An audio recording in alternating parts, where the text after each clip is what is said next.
রাসূলুল্লাহ সাল্লাল্লাহু আলাইহি ওয়াসাল্লাম বলেছেন যে কাল কিয়ামতের দিন যখন জাহান্নামকে টেনে নিয়ে আসা হবে, সে জাহান্নামে টেনে নিয়ে আসা হবে, জাহান্নাম চিৎকার করে আওয়াজ করবে, গর্জন করে আওয়াজ করবে। যেরকম বৃষ্টি হলে যখন বিজলি চমকায়, যখন গর্জন আওয়াজ দেয়, সেরকম তাকাজু তামাইয়াজু মিনাল গাইজি, সেরকম আওয়াজ করবে যেরকম গরু কাংড়ায়, সেরকম জাহান্নাম এত চিৎকার করবে। আর ৭৭,০০০ লাগাম থাকবে, আর প্রতিটি লাগামে ৭৭,০০০ করে ফেরেশতা থাকবে। আর সেদিন জাহান্নামকে টেনে হিঁচড়ে নিয়ে গিয়ে মানুষের সামনে উপস্থাপন করবে, মানুষের সামনে নিয়ে যাবে।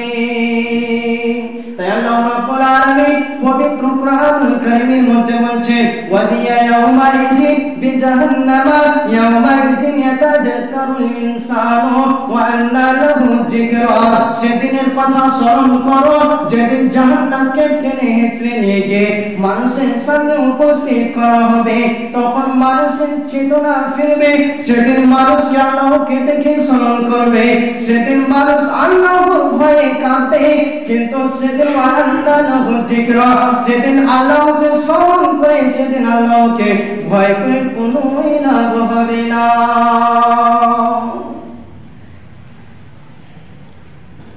যখন কাল কিয়ামতের দিন জাহান্নামকে টেনে হিঁচড়ে নিয়ে গিয়ে মানুষের সামনে কি করবে, উপস্থিত করবে, তখন জাহান্নাম এত জোরে চিৎকার করে আওয়াজ করবে। জাহান্নাম এত কঠিন ও জটিল জায়গা, যখন মানুষকে জাহান্নামের কথা বলি তখন মানুষ জাহান্নামের কথা শুনে হাসে, জাহান্নামের কথা শুনলে মানুষ হাসে। যখন আল্লাহ রাসূল সাল্লাল্লাহু আলাইহি ওয়াসাল্লাম সাহাবীদের সামনে জাহান্নামের ব্যাপারে আলোচনা করতেন, তাদের দিল, তাদের অন্তর থরথর করে কাঁপতে থাকতো। কিসের ভয়ে? শুধু জাহান্নামের ভয়ে।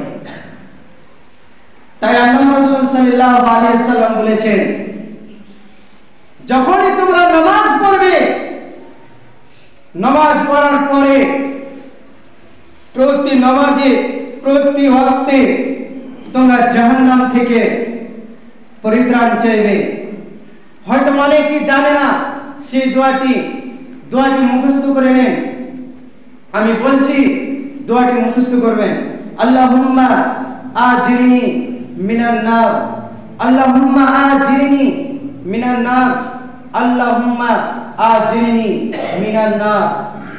এর মানে হচ্ছে, হে আল্লাহ, হে আমার প্রতিপালক, আমি তোমার কাছ থেকে জাহান্নাম থেকে পরিত্রাণ চাইছি, জাহান্নাম থেকে আমি রক্ষা চাইছি, জাহান্নাম থেকে, জাহান্নামের আযাব থেকে আমি তোমার কাছে আশ্রয় চাইছি। সেই জাহান্নাম থেকে আমাকে আশ্রয় দাও, সেই জাহান্নাম থেকে তুমি আমাকে মুক্তি দাও।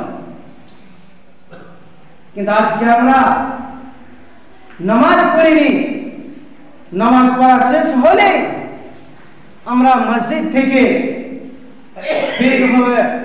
বের হয়ে চলে যাই। আমরা হাত তুলে কখন আল্লাহর কাছে দোয়া করি না, প্রার্থনা করি না।